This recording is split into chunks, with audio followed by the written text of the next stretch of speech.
up, y'all? Welcome to the channel. My name is Brian Elliott. Thank you for clicking on this video. Today we're going to be talking about the SONY FX3 and my 8th month review of this camera. I've had this camera, like I said, for about 8 months, give or take a little bit, and I'm coming to you as a beginner. I want you to know that I'm a beginner. I've been doing this for about a year and a half. I just started a production company. I'm trying to get clients and things like that. So just know that when you're watching this video, it's coming from a beginner's standpoint, someone that has not had the time that some other people may have had in their lifespan of doing videography. So let's get into this video. I hope that you enjoy it. I hope that you learn something from it. And if you're thinking about getting this camera, I hope it helps. Let's get into it.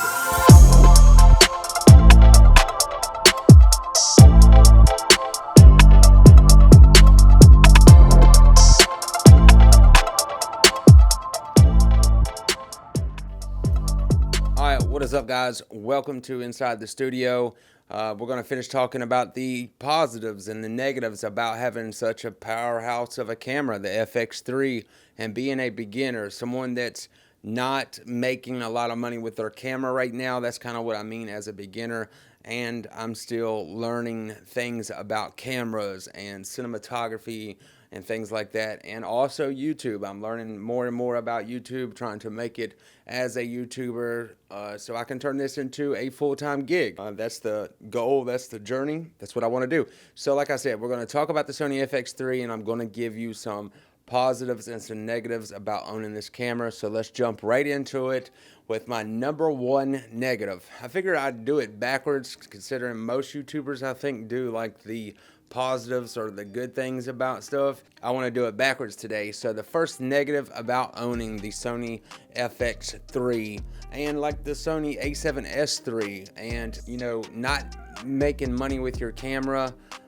or not making a lot of money in general, but you had a chance to buy such an expensive camera, or even like the Sony a7 III if you have the money to get that. Switching from APC to full frame is definitely a financial adjustment. So with that being said, that is my number one thing that is negative about owning the Sony FX3, and that is finances. Everything is so expensive for this camera. So let's talk about lenses, for example. Let me get my notes out and get into it. Somehow I got lost. Like I was saying, like switching from APC to full frame can get very expensive. It's definitely a financial adjustment. So let's talk about lenses. When you're making the switch from APC to full frame, lenses get very expensive. So let's talk about, say, one of the most common lenses used for landscape photography, videography, YouTube, things like that, real estate, and that would be, I would say, a 24-70. It's a very common used lens. It is used for a lot of things. You can get the wide angle. You have that 70mm angle to get up close, to get the detail shots. It is a very versatile lens. It's very, you know, you can use it for a lot of things. So it is one of the most sought after lenses. And me myself, I would love to have one right now, and I don't have the 24-70 yet. And with that being said, have you seen the Samyang, I believe is the name of it, 24-70? They're actually like $100 cheaper than the Sigma version of the 24-70 right now, and I think I'm going to give them a try. It still is $999, so like I'm saying, it is a very expensive lens, you know, and when you're not making extra money from your camera and it's starting off as your hobby, but you're wanting to turn it into a business, you know, these things can get very expensive. So you have the 24-70, like I said, and then another common lens is, you know, your 16-35. You know, the G Master alone, 16-35, I want to say that thing is like $2,100. I could be wrong. It's on the screen right now showing you the price. And so that's another common lens that's good for like vlogging, and 35mm is good for some photos, and it's a good all-around walk-around lens when you're doing the vlogging thing, the YouTube thing. So that is another lens that I want to get. Right now we're on the 17-28mm lens, and when I bought this lens it was around $900. So like I said, things for this camera do get very expensive. So not only do you have the zooms, which are beneficial for you to buy. Once again, expensive, but you're buying multiple focal lengths with that one zoom lens. And that helps somewhat on the budget side. But when you buy, let's skip over to primes. When you buy primes, you do save a little bit of money in some cases. Some primes are very expensive and they can cost just as much as a zoom, but they're not as versatile. You can't use them for everything, especially like your 50mm lens or your 85mm lens, 1.8s and 1.4s. Those are very specific lenses. And here on the screen, I'm showing you some different prime lenses that you can get for the Sony FX3 or the Sony full frame lineup, and they do get very expensive. So, I'm beating it into your head, but everything for this camera is very expensive. So for a beginner, someone, like I said, that's not making a lot of money from their camera, that has a day job, but was lucky enough to get such a powerful camera, it can get very expensive. So going on to the number 2 negative thing about this camera, and it still has to deal with money, is that your media for this camera is expensive. So you have your SD cards, you have V30s, V60s, and V90s, and I think there's some lower ones down there. But in order to operate this camera, for the most part, you can get away with a lot of V60 cards. There's plenty of YouTube videos out there talking about the V60 cards for the Sony a7S III and Sony FX3, and even now the Sony a7 IV. It's capable of shooting 10-bit footage, 10-bit 4K, downsampled from 7K, and you have to have some expensive media to be able to run that camera as well, just like this one. And the media alone can get very expensive. V60 cards, the price is on the screen right here, but I think they're anywhere from 40 to 60 bucks. And then you got your V90 cards, and those can go from anywhere from 70 to $200 and some, depending on which one you get and how much storage it has on it.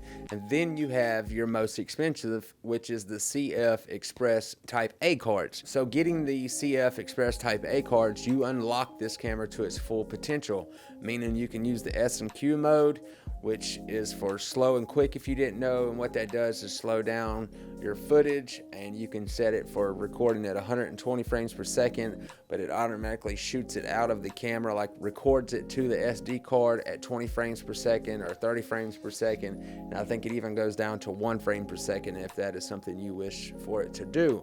Now, some of those S&Q modes can get up to 640 megabytes per second. I'm showing you here on the screen what I'm talking about in camera. It can record at such a high bit rate that you have to have the memory card to be able to hold that megabytes per second, and that is where the CF Express Type A card comes in. And I think for like 80 gigabyte card or something like that, it's $120. I could be wrong. It's on the screen for you to see right now, so I'm not giving you the wrong numbers. And they only offer this card in 2 different ones. I think it's 80 and 160. Once again, it should be playing on the screen for you to see right now. And the price alone for just that little bit of media is pretty outrageous. Now, I do believe that there is another company that's starting to make CF Express Type A cards. Let me look that up real quick. Now, ProGrade does make CF Express Type A card, and I believe that they are a little bit cheaper than Sony, but not by much. I think what I'm looking here is 30 bucks maybe. I'm going to pop it up on the screen right now so you can see the difference. It really ain't a lot of difference in the price. And like I said, it's very expensive. I know I'm kind of bouncing around a little bit, but it's mind-blowing on how much they charge for the media. Not counting alone on how much we got to spend on the camera and things like that. And I don't know if you know this, but there for the longest, Sony was the only CF Express Type A card that you could get. And I think they kind of like set the boundaries of how much they could charge for that and how much it is. So, other companies are going to kind of like follow suit. But let's jump on to the number 3 negative thing about me having this camera, and that is, I'm sorry, I don't have a number 3 negative thing in my notes. I thought I did, but that just goes to show there's not a lot of bad negative things about this camera, and everything that I've kind of brought up, as you can tell, has basically been about expensive stuff. But when you have a camera of this capability, things are going to be expensive. That is to be expected. You know, jumping up from APC to full frame is definitely a different type of playing field, if you will, when it comes to this art form. I have definitely noticed a difference in APC to full frame lenses and cameras. I've had the Sony A6400, A6600 I think, and also I've had the ZV-1, and I'm wanting to get the ZV-E10. But yeah, there's not a number 3 in my notes like I thought there was. That just goes to show how great this camera is. But let's move on to the positives about this camera that I love and enjoy about having this camera. So the number 1 thing I would say that's a positive about being the owner of this camera, or a owner of this camera, and being a beginner, is being able to color grade now. In the past, I've had 8-bit cameras, and I've always been intrigued about being able to color grade my own footage, learning how to make it look the way I want it to look, to make it pop more in certain places in certain ways like I want it to look, or you know, give it that more cinematic feel. And with the 8-bit codex cameras, I myself personally was never able to do that. I know there is people out there that can take 8-bit cameras and color grade them, like your Sony A6400 and 6600 or A7 III. That is one of the cameras that I had, and I had trouble constantly trying to learn how to color grade my S-Log footage in that camera, and it was from the 8-bit codecs. Now, so back to what I was saying, the positive about having this camera is having this 10-bit codecs has taught me how to be able to bend and push and pull these colors around and kind of get it to look the way that I want it to look. Now, I'm not no perfect colorist, or you know, I'm not a professional or anything like that, but it has definitely made it easier on me trying to color grade by having such a powerful camera. And if you don't know this, you can hook up a external recorder like an Atomos Ninja 5, and with that you can actually record 16-bit RAW, which actually the recorder records it in 12-bit RAW, which actually gives you a lot more information in your image. So let me back up a little bit. If you don't know the difference between 8-bit codecs and 10-bit codecs and 12-bit codecs, the things that I'm talking about, from my understanding, what that is there's a lot more information in your image and a lot more colors for you to be able to push and pull and make it look the way you want it to look. Having all that information makes a big difference. And also the megabytes, you heard me talking earlier about the megabytes that this camera shoots. Right now I'm shooting at 240 megabytes, and I'm shooting in 4K all-I at 24 frames per second with 240 megabytes per second, and it's given the image a lot of information to work with. So this is what it looks like in log, and now this is what it looks like with the color grade. So you kind of see the difference on what I'm talking about, how having this 10-bit footage makes it easier for me to color grade. And it really has. So let's move on to the second thing that's a positive about having this camera, and that what makes me love it so much, and being a beginner. Let's move on to number 2. So the number 2 with this camera for me, and being a beginner and it being a positive thing, is the moment that I've got this camera, it has helped me and made me want to get out there and shoot more often, take more photography, videography, learn composition, the whole nine. Having this camera, having this new piece of gear, and I've had it for about 8 months. This is like my 8th month review of it for you guys. Having this camera ever since day one has made me want to be a better videographer, a better vlogger, a better cameraman, period, when it comes to learning about cameras. This camera has definitely helped me like make the full-on decision, like this is what I want to do with my life. I enjoy taking photos, being a videographer, trying to capture that image and turn it into something and telling a story. It has captivated my mind and my heart and my soul, and having this camera has helped me do that, and I really do think that is a positive. So if you find a camera that brings that out in you, then I think that is, you know, only a positive. It's an amazing thing, and it really has been for me, and it has helped me grow this YouTube channel.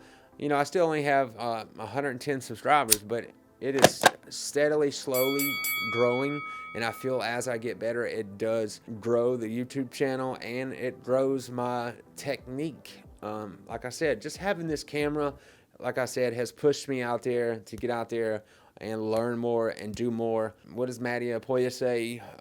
Make heat, something to that category. I'm sure you've seen MATTI HAAPOJA's channel. If you haven't, then I will put it down in the description down below.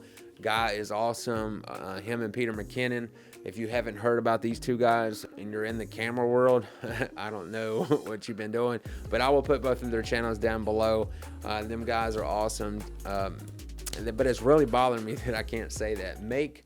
Learn, make, and repeat. That's it. Learn, make, and repeat. And this camera has helped me do that. So let's move on to the number 3 thing that is a really positive for me and being a beginner and having this camera. And it is the audio handle. Having this audio handle has helped me learn and understand how important audio is. And, you know, to be honest, this is why I chose the FX3 over the Sony a7S III, but I just love the fact that it was, you know, an audio handle that took XLR mics and it burned it straight into the footage. That was a big positive for me, and that was one of the reasons I wanted this camera. But by having this audio handle, like I said, it has helped make me want to learn more about audio. It has helped me strive to make my audio in post better than it ever was before. Having this clean audio like this has been amazing, and I can tell a difference in some cheaper mics and, you know, having this XLR mic plugged straight into this camera and being able to adjust the settings here on the side of the audio handle. And it just really has helped me with all of this and the audio, like I was saying. So guys, I don't want to keep boring you. I know this has kind of been a little bit of a long video. Guys, I appreciate you watching this video. If you would, hit the like button, subscribe, and turn your notifications on if you have enjoyed this conversation or video. Thank you once again, and I will catch you in the next one. Peace.